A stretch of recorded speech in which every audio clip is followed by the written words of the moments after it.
welcome to the Sabbath at Midnight. Tonight's guest is Dr. Aaron Judkins. Dr. Judkins is a biblical archaeologist and a producer known for Finding Noah, Hidden Mountain, Los Lunas Mystery Stone, and also Jurassic, Finding Noah, and Watchers 8, amongst many other topics. Welcome, Dr. Judkins. Would you like to be referred to as Dr. Judkins or Aaron, or how would you like to go with that? Hi, guys. Thanks for having me on. Aaron's just fine. Okay, great. So tonight's topic will be on your new book, Guardians of Gobekli. And I went through it. It was a great read, fascinating, added more mystery to the ancient world. And one of my first questions is, they estimate this Gobekli or Gobekli, let me get that out of my mouth, right? At 12,000 years old.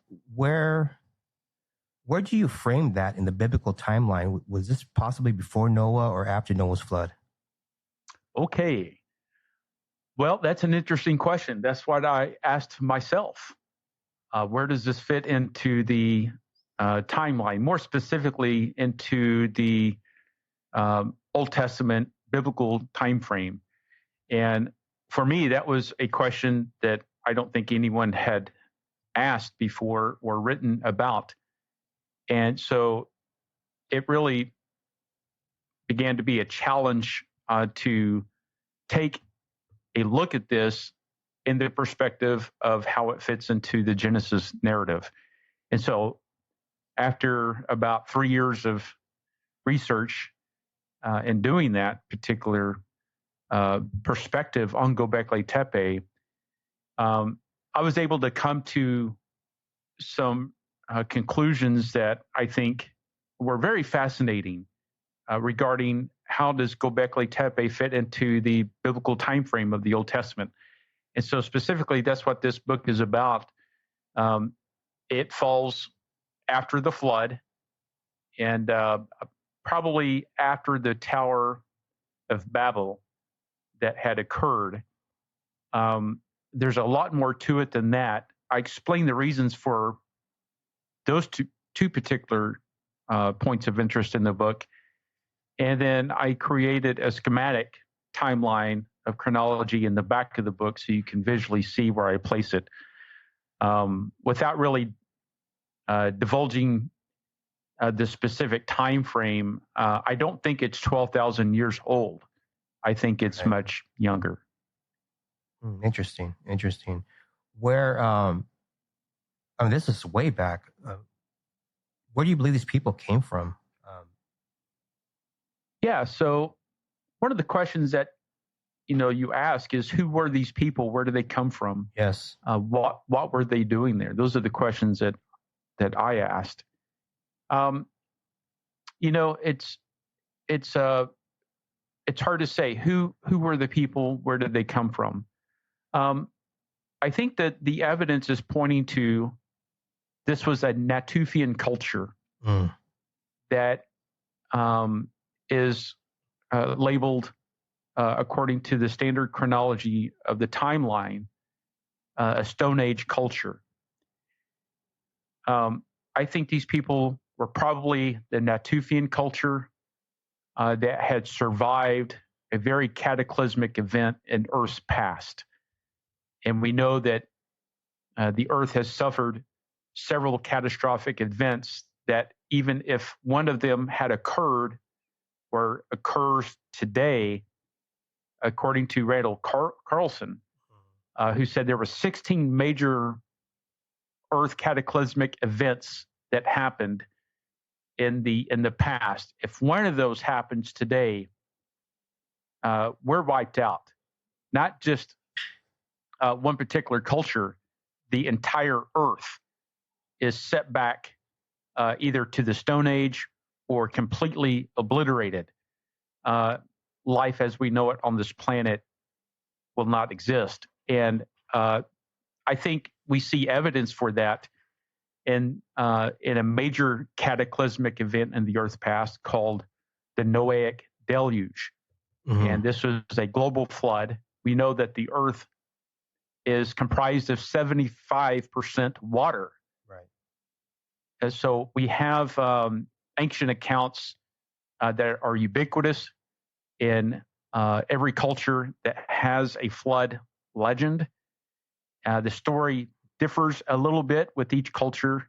They have their own Noah and their own boat and things like that. But the central theme of a global deluge is ubiquitous. And so I think this is just one event that led up to major Earth upheaval, which threw this particular culture into the Ice Age. And then coming out on the other side of that is Gobekli Tepe. Right. So what do you believe this civilization came about after the Younger Dryas? The hypothesis of a asteroid or a comet exploding in the atmosphere, causing cataclysm, upheaval, like you're saying, volcanism. And I read somewhere, I think, it was in your book. I think it was the Karsag epic, or I believe, it was 1,000 years of storms on the Earth. Could that have been part of after the Ice Age?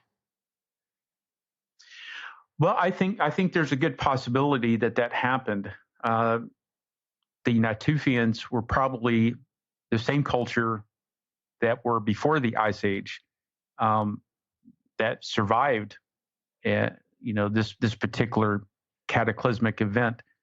Now we know that before this particular era of time, there was another culture that was the Ubaid culture. Mm-hmm. And I think the Ubaid culture was probably pre-flood. And that we have a specific archaeological separation between the Ubaid and the Ur cultures, right where the flood occurs. And this particular culture of people, be it Natufians or another culture that I think probably did survive going forward. They were a culture that was coming, basically had survived with 8 people, according to the biblical narrative of the flood, of Noah and his wife and his 3 sons and their wives surviving a global disaster of water that covered the earth. And then coming out on the other side of that, of course, the earth is being repopulated. But then because of this, there's something else that happens. And I think it's the Ice Age and the Younger Dryas. The Younger Dryas event does explain about 1,000-year timeline of a colder and drier climate, which basically this whole thing reset civilization back to the Stone Age. You're coming out on the other side of this.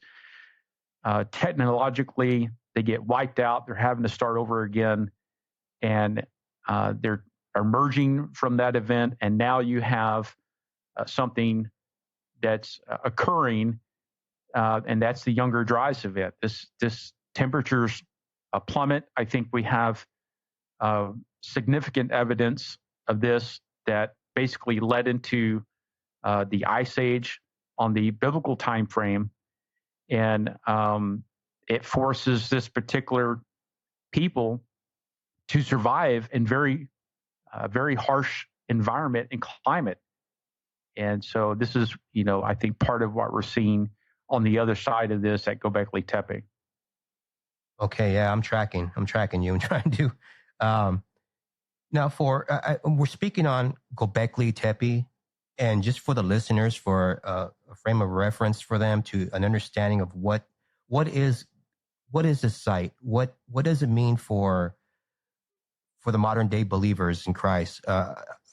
Why should they know about this, have a little knowledge of this, in your opinion? Yeah, so Gobekli Tepe is a archaeological site in southeastern Turkey that conventionally on the conventional timeline goes back 12,000 years to the Stone Age. Now that's on an evolutionary timeline of Earth's history. And so archaeologists claim that this site is the world's oldest site for a particular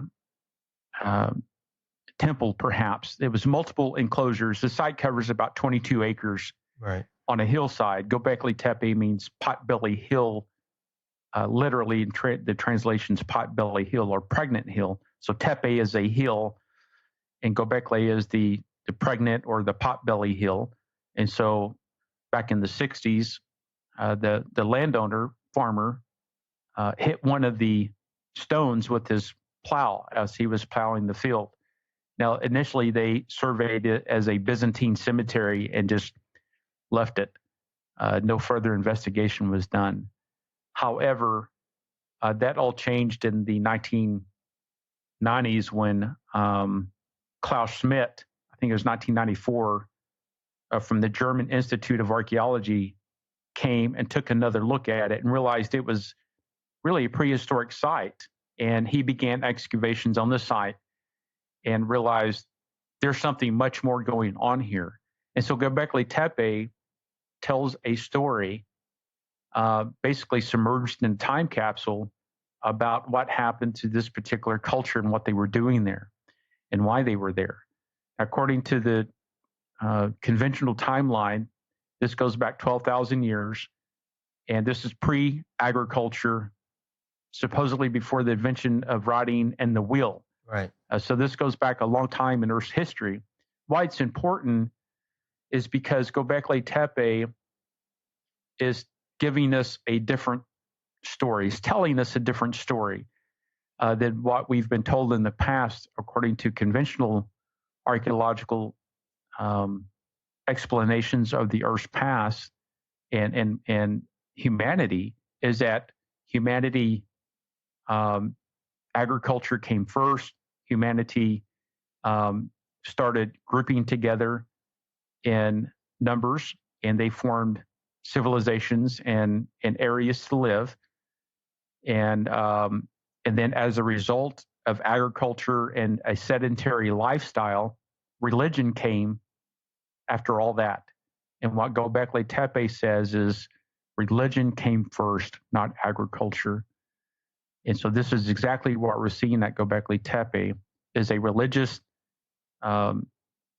iconography, religious implications that brought these people together first.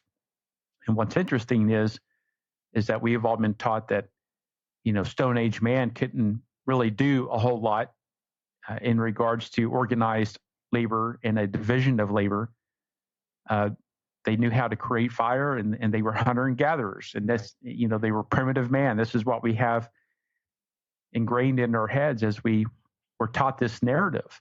But Gobekli Tepe says these people came together in an organized fashion, with probably at least a number of 500 men, to put megalithic architecture up in stone pillars that are 18 to 20 foot tall in multiple enclosures that covers a 22-acre site. And how do they do that? Yeah, they just don't wake up one morning and say, "Hey, we're gonna build one of the oldest megalithic architectural sites" for no reason. There's a purpose and intent for this. And so Gobekli Tepe is very opposite of what we see in the archaeological record. Yeah, when I was reading your book, I said, this is before the invention of the wheel. How did they even move these 50-ton stones? How did they even lift them? It's just, yeah. I mean, that's remarkable if it was actually done by them. I mean, yeah, the stone quarry for this limestone is about a quarter of a mile away from the site of the archaeological site, and these are 20-ton stones. And how do you move them if the invention of the wheel hasn't occurred? How do you organize that labor and put all this together in a organized way? It completely turns the conventional explanation of humanity on its head. It's exactly the opposite. It's what my colleague, Dr. Judd Burton, has said. It's the paradigm that is changing the paradigm. Right. That's absolutely true. Yeah, it so is. how did they do it? They probably drugged them in place. There's no evidence for the wheel. This is all before that, supposedly, and this is before rotting. So how do you put together something like this? It's an enigma and a mystery, and that's why it's important to people to understand the origins of where we came from. That's not based in a evolutionary chronology of life origins that we're being told. It's something very different. It's usually a very opposite explanation. It's not a uniformitarian long ages of millions of years over a slow process. What's happening today happened in the past. We don't see that. We see a very catastrophic past in Earth's history. And the biblical narrative, especially in Genesis, has told us this story of where we came from and what's happened. And this is where we come in with Gobekli Tepe. Right. That's fascinating. I was just thinking out loud to myself, like maybe these giant stones were these 50-ton, 20-ton blocks were lifted by, maybe there was some kind of technology back then. Maybe there was the gods walking amongst them. Maybe there were giants. I mean, who knows? I like to see modern day man erect something like this now and today and see how it's done, see if they can do it. I just don't see it. I mean, I know how heavy rocks are, and I just don't. I mean, how are you going to get 500 men around a stone so big? I'm just trying to figure out how they did this. It's amazing. It's fascinating. But it's very, very fascinating. I wanted to ask you, in your opinion, why this style? Why this T-shaped architecture? Why do you think it was so important to them? Was this because I know you get into the Luvians, and I was interested in the language of sound, which is fascinating. I don't even. The first time I ever heard that, I picked up your book and I read that. So what is the sound? What is the language of sound and the logogram? I was just wondering, why do you feel it's important for these peoples, in your opinion? Why the T-shaped architecture? Well, I think it had several functions for this. It was a monolithic stone T shape. Right. It's not a column. It's a T shape. So it's kind of a hammerhead T. It's faceless. They're anthropomorphic. And there's smaller T-shaped stone columns in the circle around. There's multiple enclosures. They've excavated 4 so far. I think probably a couple more since then. But there's probably at least 20 more enclosures under the ground that they have not even got to. Why the T-shaped columns? This is probably because it served 2 purposes. One is it served as structural support. They were now today they're open to the sky. I think back in that time period, and I don't think it was 12,000 years ago. I think it was much younger, but it was probably roofed with wooden poles. There's pothole marks on the top of these T columns shape structures that probably served to tie wooden poles on them so they could enclose the roof. Nobody wants to be in the natural elements, especially rain. It's one thing to be cold. It's another thing to be cold and wet. And these people were the same way. I'm sure they didn't want to be, wet and in the elements. So I think they were roofed to keep them dry, keep them out of the wind. So I think first it served as a structural component for the enclosure. Secondly, the 2 central columns that are about 18.5 to 20 foot tall, these are positioned centrally in enclosure D. They are facing each other. They're anthropomorphic in image, no face, but they do have arms wrapping around the sides to the navel area with hands. It has a belt with some designs, and then in the front would be a fox pelt loincloth. on both of these. On the side is an image of a fox. I think these two anthropomorphic images in particular were telling a story. They served as a central image in these enclosures.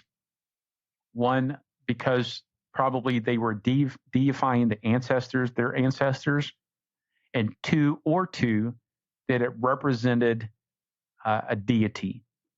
And so there's, I think, evidence for both. But in this particular enclosure D, we see that there is these two central pillars. I think they were worshiping something at Gobekli Tepe. Yeah, I was wondering about that. The anthropomorphic, the six fingers and all that stuff going on. We see six fingers in the Bible describing, these bigger people or giants, Native American lore. I don't know. In my opinion, I just wonder if this anthropomorphic entity on this column or pillar, if that wasn't some kind of celestial being, one of the sons of God they were worshiping, maybe Shemyaza, which basically, the history says he came out of that area, kind of like what Derek Gilbert mentions. Right. Yeah, I understand you had Derek Gilbert on your podcast a couple of weeks ago. He's got an excellent book. I refer to his previous work and Dr. Michael Heiser in this book, Guardians of Gobekli. I think the new work that Derek Gilbert has done, a matter of fact, we talked about it just a couple of weeks ago when I was on his podcast, A View for the Bunker. And we realized that our research, along with others, is overlapping in these areas independently. And we've come to realize that there's a common thread going on here between what Derek has found and what we're finding at Gobekli Tepe. It's very interesting because this particular, I think, deity that's being venerated and worshipped at Gobekli Tepe is perhaps the earliest known image of the deity image that Derek talks about in his book, The Second Coming of Saturn. I think it's the same deity. And we put that together just a few weeks ago and realized we think this is all coming down to the same thing. And so I lay out a case in the book, Guardians of Gobekli, about what this deity is and who it is and why it's important. You mentioned, this is an area that that they had worshipped previous gods. Later in history, we see the moon god Sin, right, being worshipped. It's spelled like the word sin, S-I-N, but it's pronounced Sin. And so we see in the ancient land of Haran, where Abraham was born, it's in the ancient land of Edessa, modern day Shanlurfa, which is about 9 miles from Gobekli Tepe. And we see that God calls Abraham out of this area after his father Terah dies. Abraham is 75 years old, and God calls him out of this land, this ancient land where they are worshiping the moon god. And he calls him out of there to go to the land of Canaan. Then he goes to Egypt. And so we see that God's calling him out of there.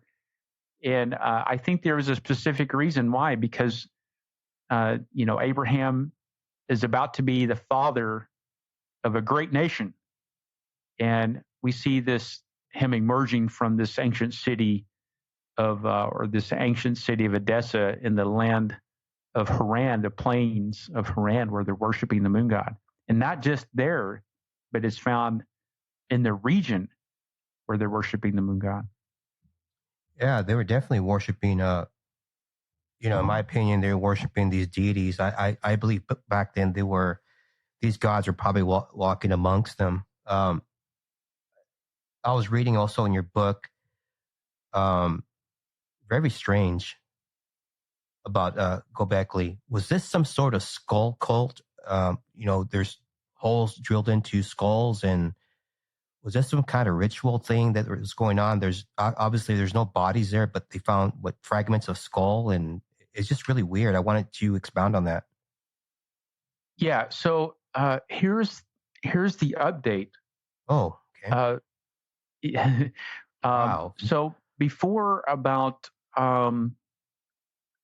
probably a month ago, at least to the public's knowledge, we've been in the literature that's been published on the site.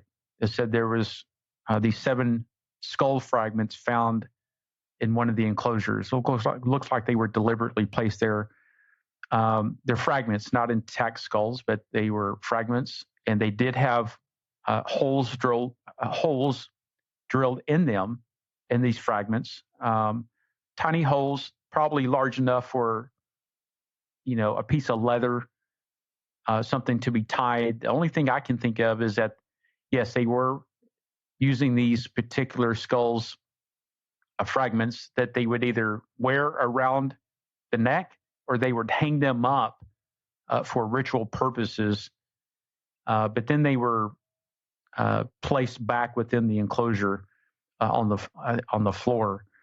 So was it a skull cult? I don't know.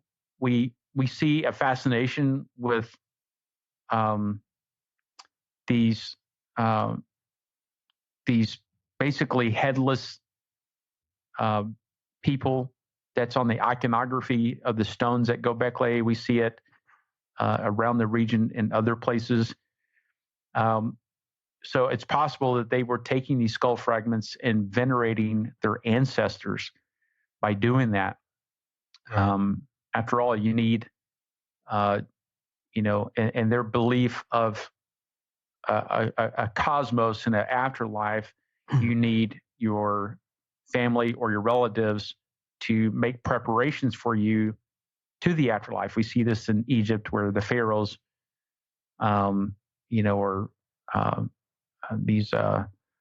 these ruling pharaohs were buried with things that they needed for the afterlife. King Tut would be the famous example.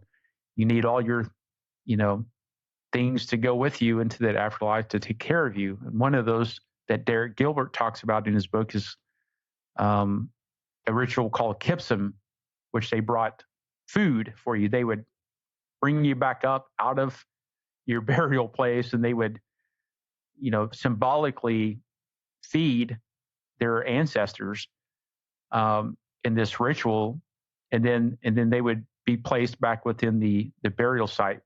The update at Gobekli, which I've now updated in the book, is which I think is absolutely fascinating. They have found burials, human burials, at the site. Oh wow!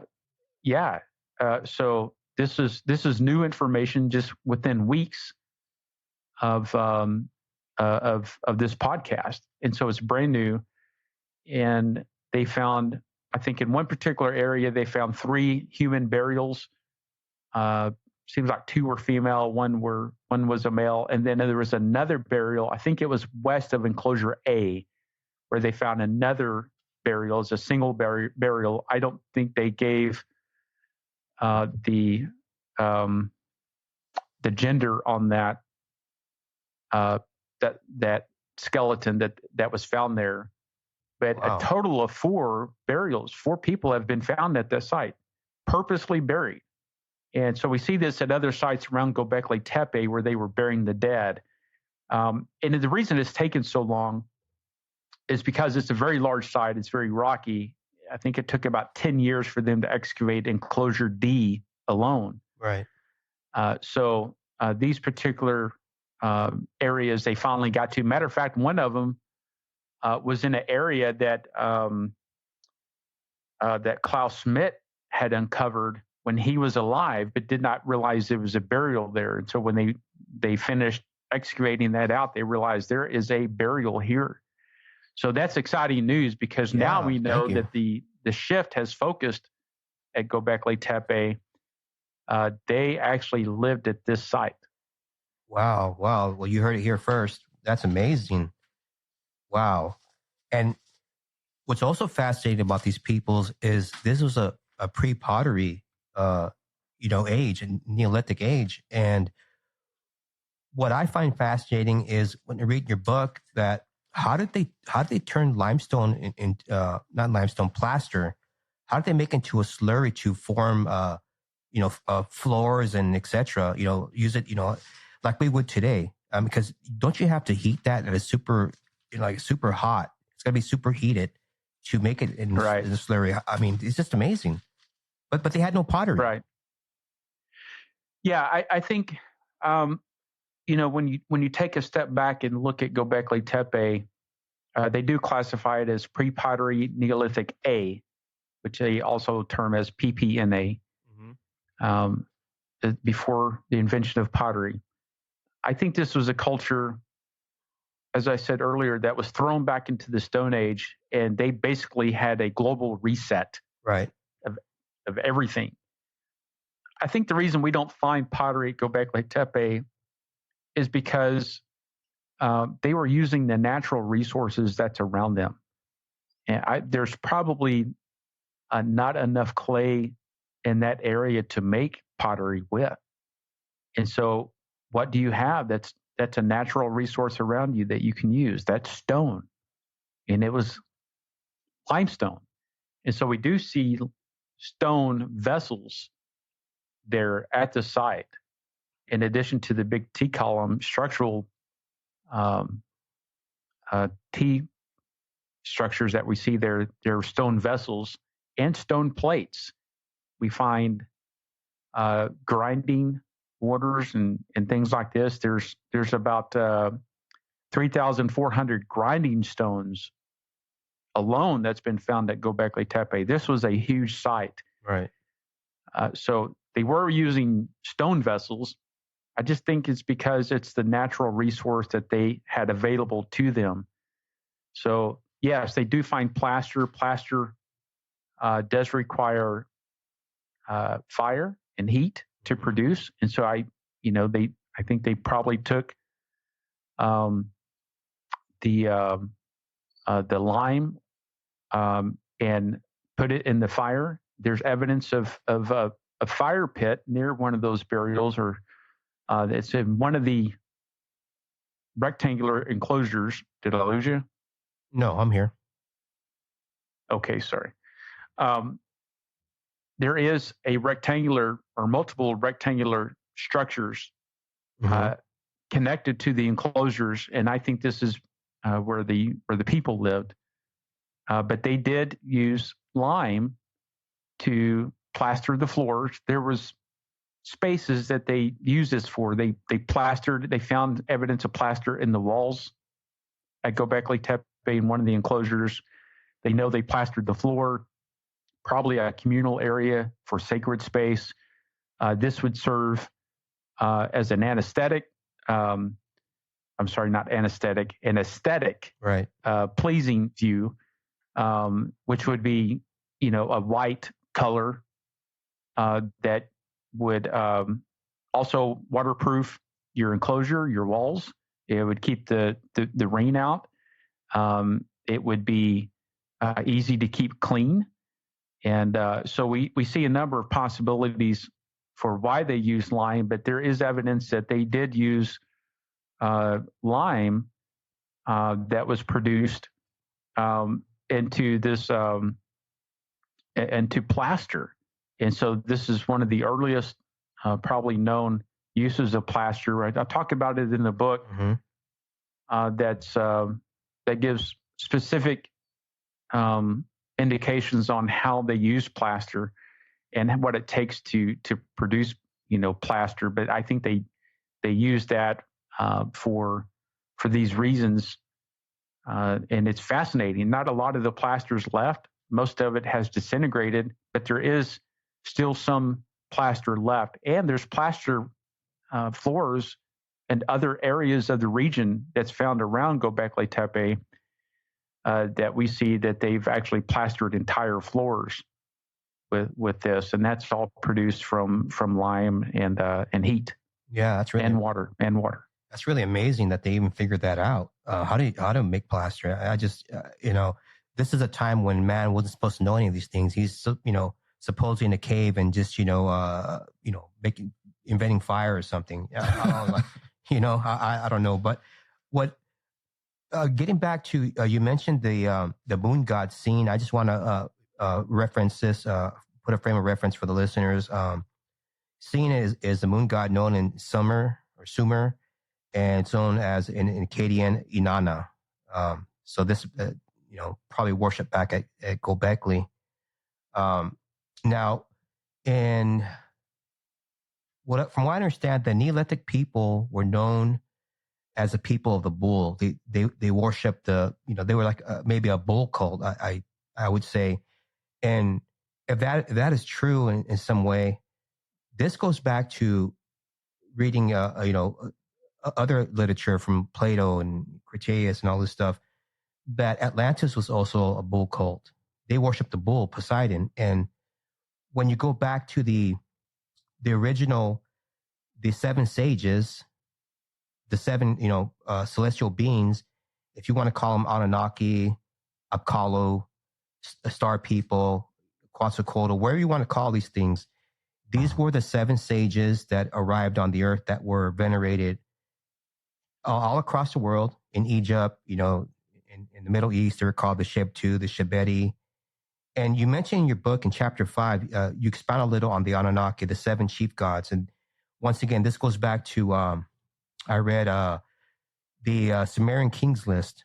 When the kingship descended from heaven, there were these seven kings. And then you read in the, the Zohar, which is obviously not canon, but just for contextual, it says in there were these seven kings plus Satan. So there were these seven sages plus Satan. But yeah, I wanted you to talk a little bit about the Anunnaki that you mentioned in chapter 5 regarding Gobekli, providing humanity's first sheep and grain. So just let me finish really quick here. So basically what's going on here in your book, that these peoples were gathering cereal, grains, and wheat, and they were partying, I guess, because they were making beer, right? Yeah, there's evidence of a fermentation of the barley, the wild barley that was found there in the plain in big stone vats. Mm-hmm. And so, how do you relate the Anunnaki to Gobekli? Possibly in your opinion. Yeah. So, the Anunnaki is a basically comes out of the Sumerian pantheon. This is the descendants of the sky god An. Yeah. And it's basically means a princely offspring, or the offspring of An. This is the name where the name Anunnaki is generally applied to. But you're right. There's seven chief gods in the Sumerian pantheon. That's later in Gobekli Tepe, but it gives us a context and a frame of reference to at least what the Sumerians were worshiping. There's Anu, the sky god. There's Enlil, the god of air. Enki, the god of earth. Ninhursag, which is the mother goddess of the mountains. There's Inanna, which became later the Babylonian Ishtar, the goddess of sex and war. There's Sin, which we've talked about, the moon god. And then there's Utu, which is the sun god.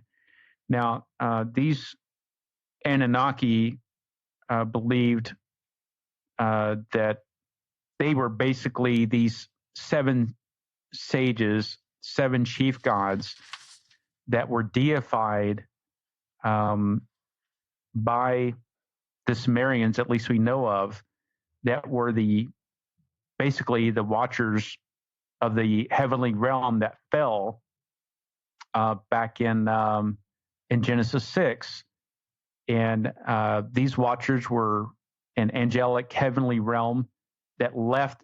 Jude says that they left their first estate, and they basically came and descended on Mount Hermon, or Mount Hermon, as some people say, in the book of Enoch. And these angels became earthly, mortal, flesh and blood. And basically their offspring became the Nephilim. So this is a rebellion with Lucifer, where 1/3 of the watchers descended down on Mount Hermon in the days of Jared. They were called the Great Shining Ones, and they were assembly that we see in the Karsog epic. So the book of Enoch describes them as the Watchers. And so this is basically these sages were, I think, basically what we understand from the book of Enoch is that they were teaching men how to. They were giving them technology, right. I think, in regard in basically in response to worship. And so the trade was for knowledge, just as it was in the Garden of Eden. If you think the Garden of Eden, what happened when sin entered the garden? It was because Satan had questioned the Nakash, the Shining One, had questioned God's word, and he did it by just asking a question: did God say that you would surely die if you take of this particular fruit and eat it, of the knowledge of the tree of good and evil? So we see that he just basically questioned God's word, and so in exchange for that knowledge, they were introduced to sin. And so we see that these 7 sages, but in particular, they were, teaching humanity how to make weapons and warfare and astrology, things like abortion, even, Wow. pharmakia, which is taking different routes so it's definitely, I think Enoch describes these who basically threaten the bloodline of the future Messiah. Even the book of Jasher suggests that the transgression of the Watchers and the Nephilim went beyond corrupting mankind, including the mixture of animals and other species together. We call those chimeras. Right. So these are legend of chimeric beings that came in, like centaurs and things like this, even sphinxes.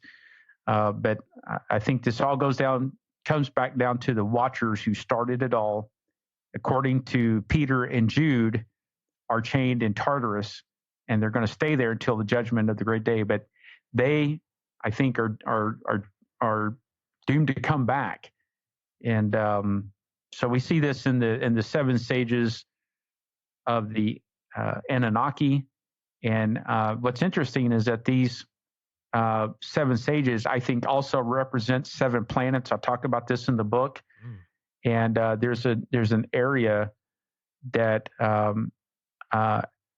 that is said to have retained the ancient knowledge of these 7 sages, who actually represents all the scientific knowledge of how they did this, how they built these megalithic structures with the advanced knowledge of geometry, mathematics, and the sciences. How does the civilization pop into existence without any evidence prior to 4,000 years ago? Right. And then you have a civilization that's just sprung up, that you have writing and all this advanced technology. Right. And what's fascinating about your book is you get into the Mayans. How did they figure out the stars and the wandering stars and their calculations or estimates and their they estimate the last great cataclysm at 3113 BC, I believe, in your book. How did they attain this? And this goes back to Gobekli, because there was some kind of star alignment associated with this site. I believe, after reading your book and some other articles on Klaus Schmidt, which he explains that the two center pillars, if I got this correct, face each other is some sort of duality, and something about in his opinion, he believes that Anunnaki has had a connection with this site, and he believes that, in his opinion, that this wasn't the Garden of Eden, but it was a temple within Eden. Now, I don't know if I agree with that, but I'll just throw that out there. But yeah, in your book, you explain about the Mayans. Can you touch on that a little bit? Yeah, sure. The Mayans, in their mythology, believe that they came from the stars. And this is, a settlement that dates back close to 4,000 years ago, called the Preclassic period. But their knowledge of mathematics and astronomy was probably a millennia ahead of the Western world at the time. So their calculation, for example, of the Earth's annual cycle was probably more accurate than we see calculations before the invention of the computer.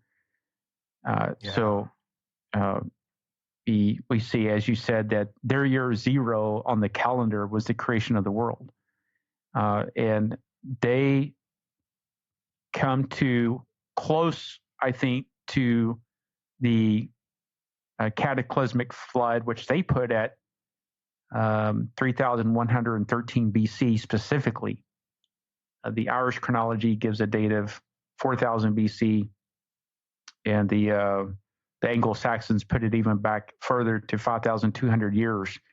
But the Mayans were known for their accuracy and their knowledge of astronomy and mathematics. So how did they know this? How do they know to do that? It's still a hot debate between astronomers and astrophysicists and archaeologists. But and today you need computer technology to really help you with that. Back in that time, the Mayans knew this knowledge 2,000 years before the invention of the technology that we have today. That's wild. It really invalidates the theory of evolution, that societies progress from a primitive to a more advanced state. We are not the pinnacle of evolution. I think we are in a process of, if anything, de-evolving. We just are not the pinnacle of where we used to be. And so this is, I think, a very significant truth that the societies in the past, as we've been told, were primitive. It's just that idea is simply wrong. Societies with different levels of civilization and cultures have existed, and they were very advanced from the start. How did they connect the technology, the Mayans and the Egyptians and how did they all know this? I think it's because they came from a central place, and it's not an out of Africa theory. I think right in the Fertile Crescent, at the heart of Gobekli Tepe, in the Haran Plain, is where civilization was birthed at. This is after the Garden of Eden, which you referenced, but they lost that connection, this axis mundi between the heavens and the earth, when Adam and Eve were forced to leave the garden.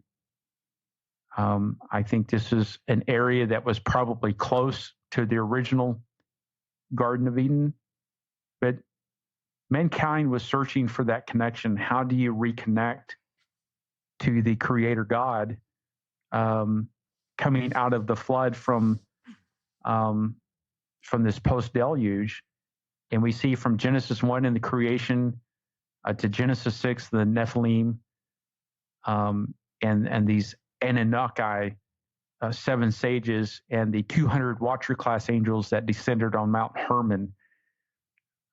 We see that something very specific was happening at Gobekli Tepe, and they were deifying this lunar deity perhaps not the moon god Sin. We don't know the specific name of this deity, Right. but before this particular god in the Sumerian pantheon, I think they were worshiping the very image of Lucifer himself. And as you referenced earlier, it's the image of the bull. These were known as the people of the bull. And so I think this is why we see the iconography of the bull embedded at Gobekli Tepe. Yeah, it seems history just repeats itself. I know the ancient alien followers look at Gobekli Tepe as a place where, once again, the Anunnakis came and they created people and they seeded man and carrying all this stuff. It just keeps going and going. So what I'm getting at is, back in these ancient times, it seems like these peoples were worshiping, the celestial beings. Back then they called them something else. Today they call them aliens, extraterrestrials. I think it's just history repeating itself again. As we look at Gobekli and look at now in modernity, in current times, and everything, like the Bible says, there's nothing new under the sun. History just keeps repeating itself. Okay. Now, in your book, you mentioned perhaps the builders of this site were not worshiping the imagery, but along the lines they're worshiping the stars, the constellations, Taurus, Orion, and you get into the Mazzaroth and the cherubim and the ox, the bull, the man, the face of the man, etc. Can you explain a little bit on that for the listeners? I think that's part of the book is really fascinating. Really fascinating. Yeah. So, there's others who have thought the Gobekli Tepe aligns to Cygnus, and that's possible. We know that the ancients basically observed the stars in ancient astronomy. We see it at Nabda Playa. We see it with the ancient Egyptians with Orion. They associated the stars of Orion with Osiris, the sun god of rebirth and the afterlife. We see it in the pyramids at Giza aligned with Orion's belt, and the alignment to the constellation of Orion, but specifically the dog star Sirius. And so I think what's crucial about this is that they were venerating the image of the bull through the constellation, and that's Orion and the constellation of Taurus. And I talk about these constellations in the Mazzaroth because initially you have the Mazzaroth, which basically is the 12 major constellations and then their minor constellations that's associated with each of the major 12 constellations. And it presents a story. And so we see that, from Virgo, the Virgin, to Leo, the Lion of the constellation, in their original meaning of the Mazzaroth, this is the story of the redemption act of Christ, from the virgin birth to his second coming as the lion. So yeah, I'll walk you through the Hebrew Mazzaroth and how that works out. But that you mentioned about the cherubim, right? The cherubim are described in the Bible. In Genesis, we see that these were particular angels with 4 wings, and they had 4 faces: the face of a lion, the face of an ox, the face of a man, and the face of an eagle. So we see this written out in Revelation and in Ezekiel. Every one of these cherubim had 4 faces. And so when you do the comparison between Ezekiel 1 and Ezekiel 10 and Revelation 4, you notice that one of these faces is the face of the cherub, and that is the face of the ox or the calf, or in this case, at Gobekli Tepe, is the face of the bull. I think it goes back to what they were doing there. Lucifer desires to be worshipped as God, and the Bible's clear about the practice of astrology, but it is the modus operandi of the enemy. Basically, there is deception in this, and I think in the deception that we see that their focus and preparation is to create an open and welcome environment for an imminent return of these deities as gods. He said it earlier, how history is repeating itself. Right. It's the fallen cherub. And so we see that as the face of the ox, Satan desires worship as God. We see this throughout history in different cultures, people worshiping the calf. We see even the nation of Israel coming out of the Exodus. And what do? When Moses went up on the mountain, they convinced Aaron to take all the gold and melt it. And what did they make? The image of the calf. And so we see this in the constellation of Taurus and the spring equinox. And I think it's pretty interesting because we have this Mazzaroth playing out a story. In the Younger Dryas episode, we see the Age of Leo, right? Which is, I think, occurs after the flood. It's where the Pleistocene Ice Age animals are completely wiped out. They go extinct. These big woolly mammoths, the mastodons, the giant sloths, these saber-toothed cats, they get completely wiped out. And we have the meltwater Pulse 1A event happening. Then you get into the age of Gobekli Tepe, which is the age of Taurus, which is, I think, the Younger Dryas, this major cooling dry period where civilization collapsed for about another 1,000 years.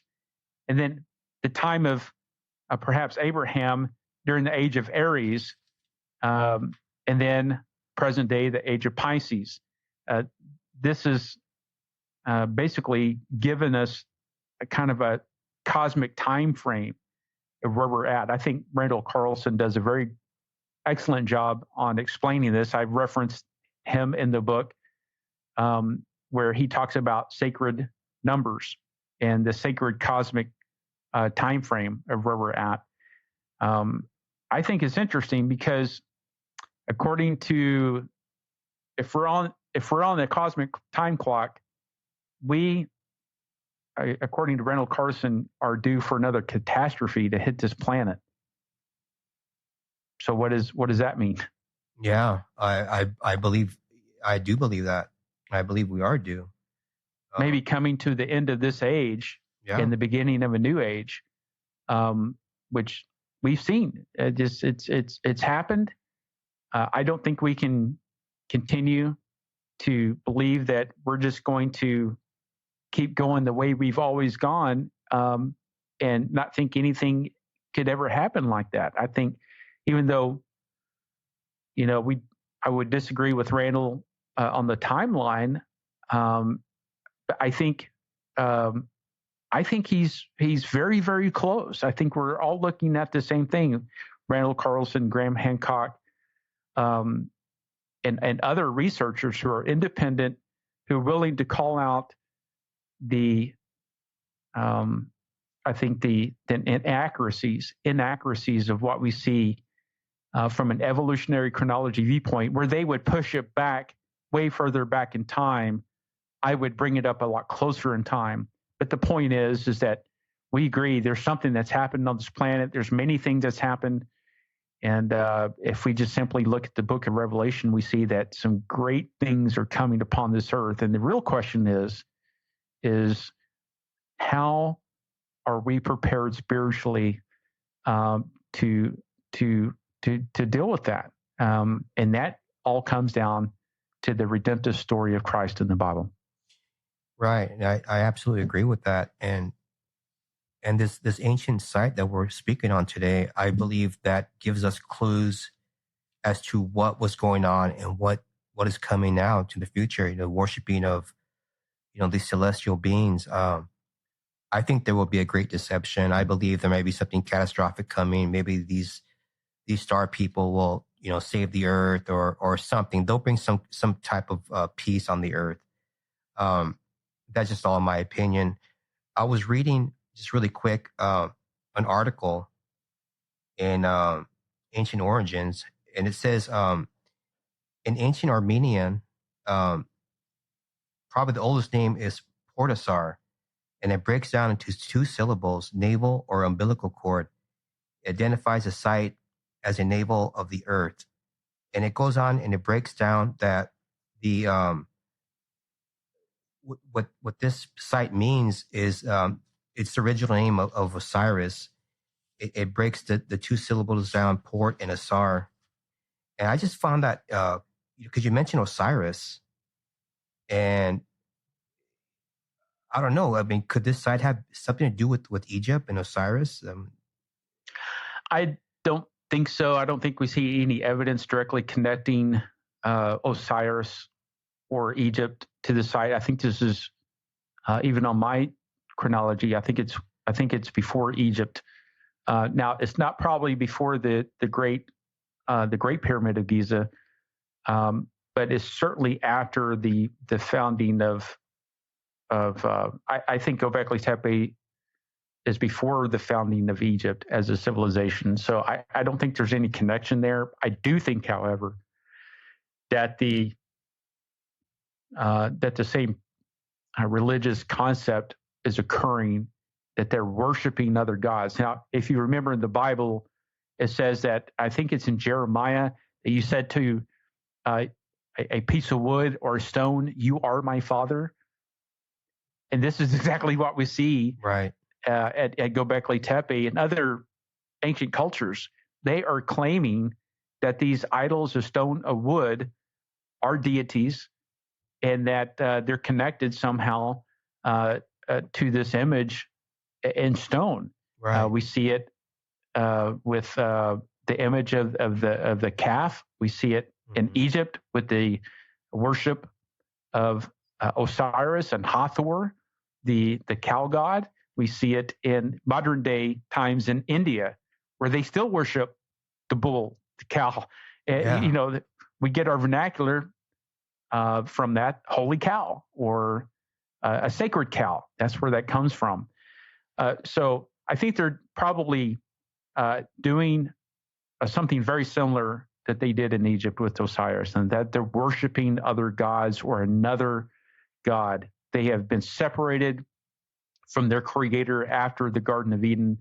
They're trying to reestablish this connection, as you had referenced about this navel of the earth. This whole central theme at Gobekli Tepe is about birth and rebirth and the cycle of life and the connection to the heavenlies and to the underworld.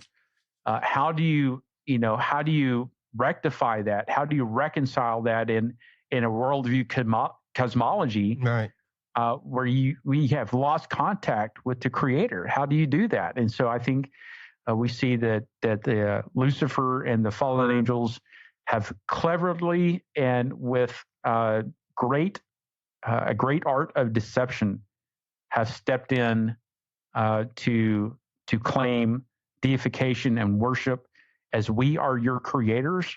We have seeded you. They exchanged knowledge to them in addition to the advanced sciences in exchange for worship. And what we have seen in the past, I think, is going to play out again. I wrote about this in one of my earlier books called Alien Agenda, The Return of the Nephilim. You can find that on my website at aaronjudkins.com. But I write about this, the return of the Nephilim. These guys are returning. I make a clear case for that. We see it played out in the book of Revelation, that these entities will return. I don't think anyone's going to be surprised when that happens. It says that we entertain angels unaware. I think they can transform into a physicality. We see it with Jacob wrestling the angel. He wrestled this thigh, wouldn't let go. It's a physical being. We see it in Lot, where the two angels came to rescue Lot out of that area. They were physical beings, and so I think it's true with these deities. They can transform into a physicality and appear. It sounds bizarre. It sounds not at all. Not at all, Aaron. But if you follow the Bible, and especially in Daniel and Zechariah, to have a firm foundation and understanding for the book of Revelation, you understand there are some strange things coming on this earth, and it's all representative of where do you stand spiritually? How do you rectify that your relationship to your Creator, the God of the Bible specifically, that's laid out, and it's a redemptive story. It's a story of grace and mercy, and it's a free gift.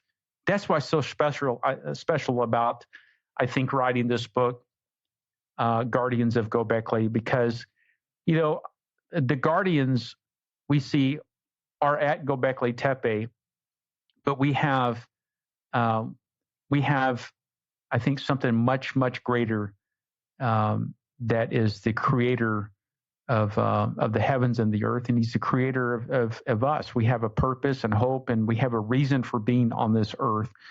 And I think the Bible has laid that out in a very specific way on how we can reconnect to the God of the Bible and the Creator. I think it's probably one of the first books out there that answers Gobekli Tepe from a biblical perspective and a narrative. I don't think anyone's done this before. I don't think anyone has put it on a biblical time frame, especially the chronology schematic chart in the back. Right.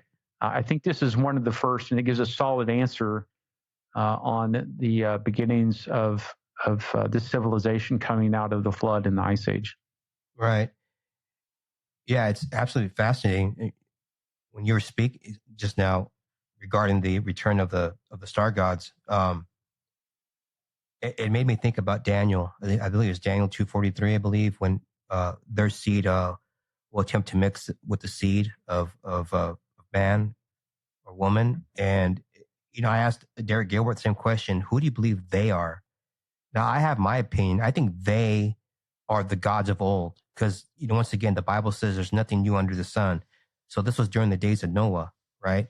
So during the days of Noah, obviously there were the sons of God, and they were mating with the earthbound women, and they have these giants, and they're referenced as 6 fingers. So I don't know. Do some of these classes of celestial beings have 6 fingers to pass on that genetic? I don't know, but to me, they are the return of, if you want to call them Nephilim, you want to call them star gods, Anunnaki. I think that's what it is. I think that, in my opinion, they are, the celestial beings, the angels, the starry host, right. Yeah. I described these Nephilim in the prior book that I've written, Alien Agenda, The Return of the Nephilim. I walk you through this from the Genesis 6 account. Yep. But you're right. The offspring, the Bible's very clear on the physical characteristics of the Nephilim. They had 6 fingers and 6 toes. We see Goliath's brother. I think he had 4 brothers. And so when David picked up the 4 stones out of the river, or say 5 stones, what did it? 1 for Goliath and 4 for his brothers. That's why, is because he had 4 brothers, and they were going to come after him. And we see later on David nearly dying in battle fighting one of these giants. But the Bible's very clear that Goliath's brother had 6 fingers, 6 toes. They were of giant stature. And some believe that they were between 12 to 15 foot tall, maybe even taller. We see King Og, the last of the Rephaim giants. We see that his bedstead is the length of his bed is being described in cubits. And if you just take the standard cubit, which is 18 inches, or a royal cubit, which is 21, so between 20.6 and 21 inches long, you can do the math on all that. Yeah. But the Bible's very clear that they had 6 fingers, 6 toes, and double rows of teeth, and in some cases, red hair. So we see these characteristics. We see, these legends of giants throughout history. Right. We see them in Genesis 6. We see them come back. We see them before the flood in the book of Enoch. We see them come back after the flood. In Numbers, I think it's 13:33, that they came back. It says, and also after that, which is referencing to the flood. So I think you're right. These creatures are coming back. We see Nephilim iconography, by the way, in Gobekli Tepe and at Karahan Tepe and some other places. Really? With these anthropomorphic beings. Well, yeah, okay. With 6 fingers. We touched on that, right? Correct. Yeah, the 6 fingers. That is, I mean, you're absolutely correct, and that goes back to my hypothesis that some of these celestial beings, they pass that DNA into the earthly women with 6 fingers. That's all. I can't explain any other way. I mean, why would anyone, sure, there's some people are born that way, but all these giants were described that way in the Bible. The Native American oral tradition. You have different pictoglyphs in Chaco Canyon and around the U.S., Utah, of these 6 toes, I know. 6 fingers. I mean, I've been to Chaco Canyon really? many times. Oh man. And, there's a story behind that, but that's another podcast. Right? Gotta get you back on that. I get into this in the book Guardians of Gobekli in the Sacred Gods, chapter 8. Yeah. And then in chapter 10, we talk about the sacred stars and that Mazzaroth and the constellations. But if you want to know something about the Nephilim and the Rephaim and how this fits in, this is all discussed and laid out in the book. Get the book. I've poured a lot of research into this. I don't think we didn't even touch on the language on the stones at Gobekli Tepe. No, the sound language and the logograms. Right, the logograms. I think that's not just artwork. I think it's language. And I think it goes back specifically to the Luvians. So it's taken me quite a bit of research. I have over 200 footnotes in the book, right? With about 50 references in the bibliography. If you read the footnotes and the 4 appendixes in the back of the book, which I talk about the Ice Age, I talk about carbon and the effects of carbon pre and post deluge. I talk about carbon-14 dating. I talk about the chronology and the timeline.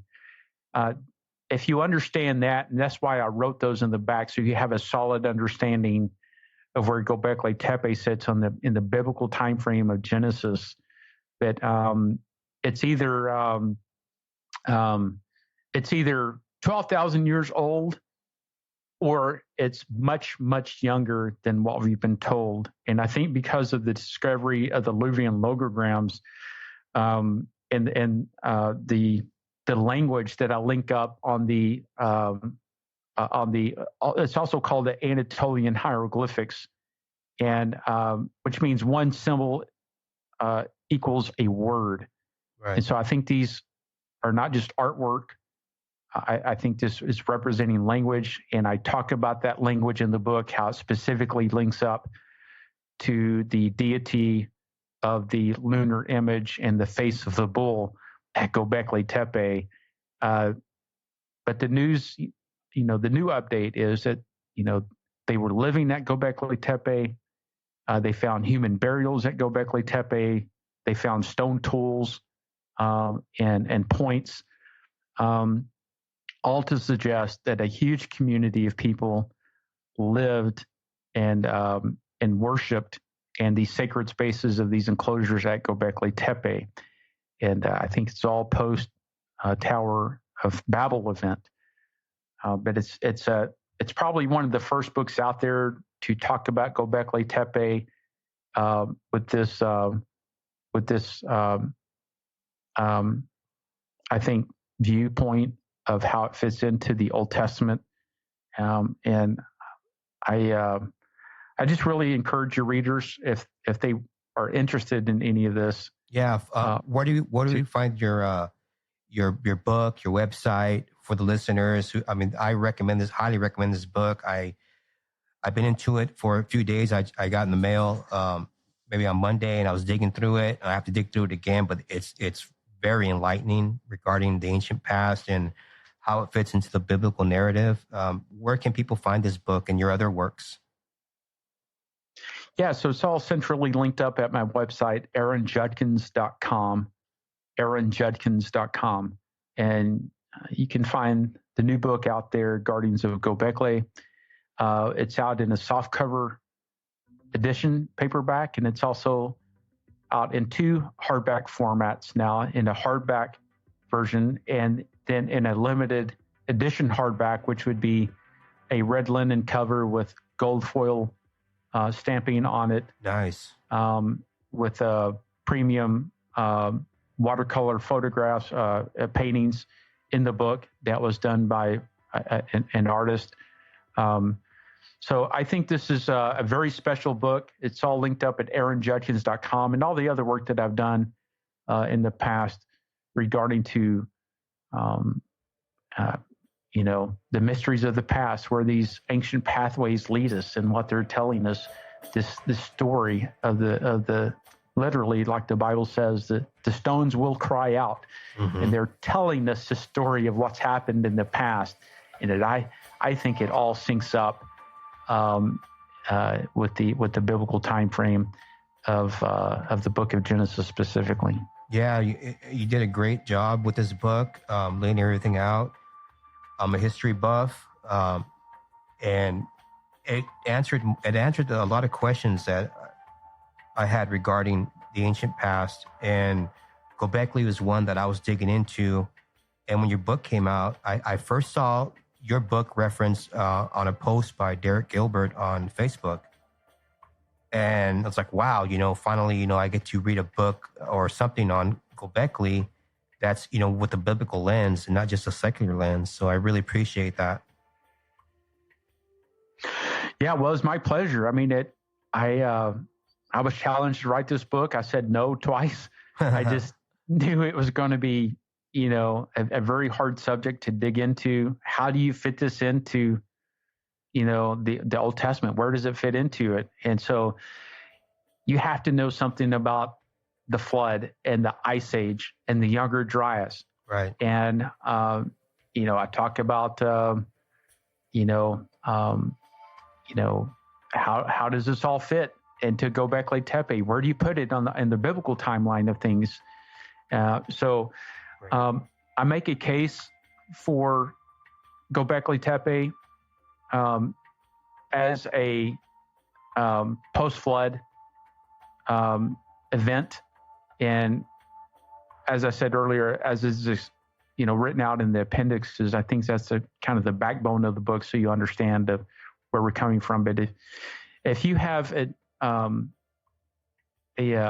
desire for understanding of the Stone Age or the biblical timeline of Gobekli Tepe, I think this is probably one of the first books out there that even talks about this. And after about 3 years of research, I think we're fairly close to having a solid understanding of what's happening at Gobekli Tepe. Right. Well, thank you for coming on, Mr. I'm going to call you Dr. Aaron Judkins, archaeologist. We really appreciate your time expounding on this book and expounding on ancient history and the Bible. Can you hold on for a few seconds right after we wrap this up? Sure. Thank you for having me on the podcast and for putting this out there.